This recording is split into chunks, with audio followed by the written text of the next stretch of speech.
Donald Trump अब America के सदर नहीं रहे, लेकिन उनके खिलाफ मवाख़ज़े की कार्रवाई अब भी जारी है। वैसे तो जब भी मवाख़ज़े का जिक्र होता है तो जहन में यही ख्याल आता है कि इसके जरिए सदर को उनके ओहदे से हटाया जाएगा, लेकिन अब जब डोनाल्ड ट्रंप अपनी सदारत की मुद्दत पूरी कर चुके हैं तो उन्हें उनके ओहदे से तो नहीं हटाया जा सकता।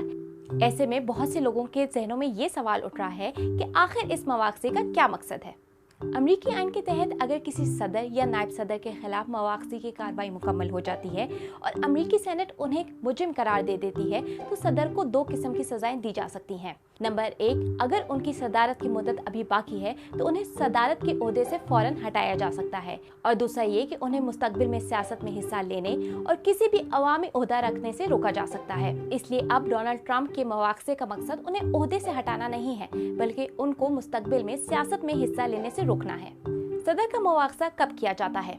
किसी भी सदर का मुआवजा सिर्फ उस सूरत में किया जा सकता है अगर उनके खिलाफ गद्दारी, रिश्वत लेने या देने और संगीन जराइम जैसा कि इख्तियारात का गलत इस्तेमाल, इख्तियारात से तजावुज़ जैसे इल्ज़ामात सामने आए।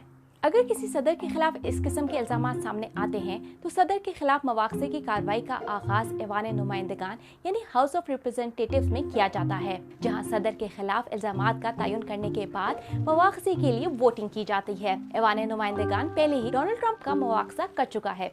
डोनाल्ड ट्रंप पे इल्ज़ाम था कि उन्होंने सदारती इंतखाब में धांधली के झूठे दावे करके लोगों को बगावत पर उकसाया, जिसके रद्द अमल में उनके हामियों के एक ग्रुप ने अमरीकी पार्लियामेंट की बिल्डिंग यानी कैपिटल हिल पर हमला कर दिया। अब उनके मवाख़ज़े का ट्रायल सेनेट में शुरू होगा, जहां अमरीकी सुप्रीम कोर्ट के चीफ जस्टिस इजलास की सरबराही करेंगे। डोनाल्ड ट्रंप पर लगने वाले इल्ज़ामात पर बहस होगी और उनके वकला इन इल्ज़ामात के खिलाफ उनका दिफा करेंगे, जिसके बाद 100 अरकान पर मुश्तमिल ऐवान में सदर को मुलजिम ठहराए जाने से मुतालिक रायशुमारी की जाएगी। ऐवान नुमाइंदगान यानी हाउस ऑफ रिप्रेजेंटेटिव्स में मवाख़ज़े के लिए सादा अक्सरियत यानी 50% वोट चाहिए होते हैं, लेकिन इसके बरअक्स सेनेट में सदर को मुजरिम ठहराए जाने के लिए 2/3 अक्सरियत लाजमी होती है।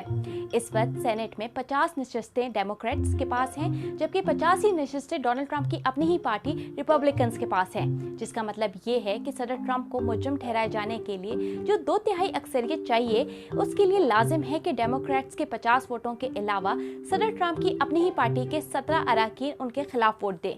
अमरीकी तारीख में अब तक 3 बार सदर के मवाख़ज़े का ट्रायल सेनेट में चल चुका है। इससे कबल 2 अमरीकी सदूर एंड्रयू जैक्सन और बिल क्लिंटन का भी मवाख़ज़ा किया जा चुका है, लेकिन दोनों ही सदूर को मुजरिम ठहराए जाने के लिए सेनेट में दरकार अक्सरियत हासिल नहीं हो सकी थी। जबकि इससे कबल 2020 में भी डोनाल्ड ट्रंप के खिलाफ जब पहला मवाख़ज़ा किया गया था तो दरकार अक्सरियत न मिलने की वजह से सेनेट की जानिब से उन्हें मुजरिम करार नहीं दिया गया था। 2020 में डोनाल्ड ट्रंप पे इल्ज़ाम था कि उन्होंने अपने इख्तियारात का नाजायज़ इस्तेमाल करते हुए यूक्रेन के सदर पर दबाव डाला कि वो उनके हरीफ जो बाइडेन और उनके बेटे के खिलाफ करप्शन की तहकीकात करें। अब अगर अमरीकी सेनेट डोनाल्ड ट्रंप को मुजरिम करार दे देती है तो वो अमरीका की तारीख के पहले सदर होंगे जिन्हें सेनेट की जानिब से मुजरिम करार दिए जाने के बाद उनका मुकम्मल मुआवजा किया जाएगा। अब देखना यह है कि क्या डोनाल्ड ट्रंप को मुजरिम ठहराए जाने के लिए दरकार अक्सरियत मिल जाएगी और क्या उनकी पार्टी के अपने अरकान उनके खिलाफ वोट डालेंगे।